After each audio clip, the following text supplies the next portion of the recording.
Alors justement, Alexandre Delval, vous qui êtes géopolitologue, un spécialiste du monde arabo-musulman, pouvez-vous nous expliquer la différence entre l'islam et l'islamisme?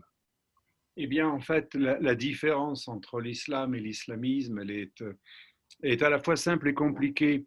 Ceux qui disent que l'islamisme, c'est l'islam, se trompent, mais ceux qui disent que l'islamisme n'a rien à voir avec l'islam se trompent aussi. En fait, la vérité est entre les deux, hein, in medio stat virtus, disaient les anciens, et on peut dire que l'islamisme, si on le définit comme islamisme politique ou islamisme radical, dans ce cas, le isme de l'islam devient quelque chose qui connote en fait un extrémisme. Attention, je dis si parce que dans d'autres pays, moi ça m'est arrivé en Italie un jour d'être qualifié d'islamiste. Alors je pose la question, tiens, je suis étonné d'être un islamiste. Hein. En Italie, islamiste, jusqu'à il n'y a pas très longtemps, ça voulait dire celui qui étudie l'islam.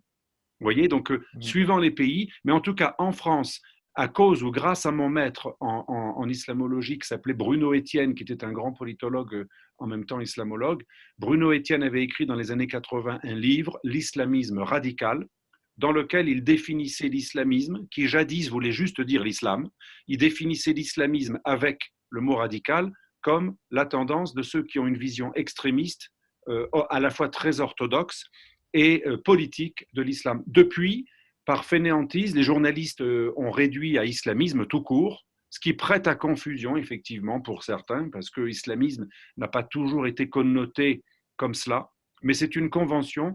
Dans les milieux francophones et de plus en plus, même aux États-Unis et en Italie ou ailleurs, le mot islamisme commence à être synonyme d'islamisme radical. Voilà, donc pour vous répondre, si l'islamisme veut dire la partie politique et extrémiste du monde musulman ou de la religion musulmane, eh bien c'est une maladie de l'islam, mais ce n'est pas extérieur à l'islam, c'est une maladie au sens une radicalisation extrémiste, politisante, et cet islamisme, il se distingue de l'islam éclairé. Moi, je ferais plutôt la différence entre islam politique, synonyme d'islamisme, et islam éclairé ou islam des Lumières, qui lui est à l'opposé à une vision spirituelle, privée, pacifique, non politique et non violente.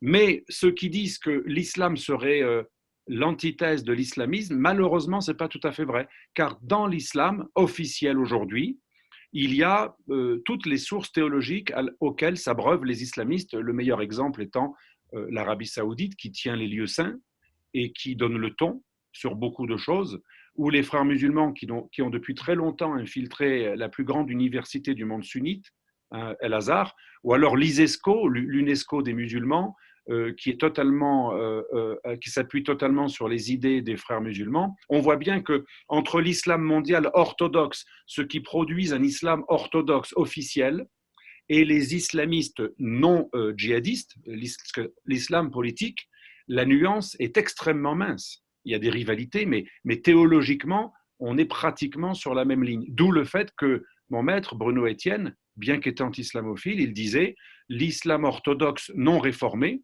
cet islam dont les textes canoniques sont toujours restés sacralisés, hein, et bien, il est la source de l'islamisme.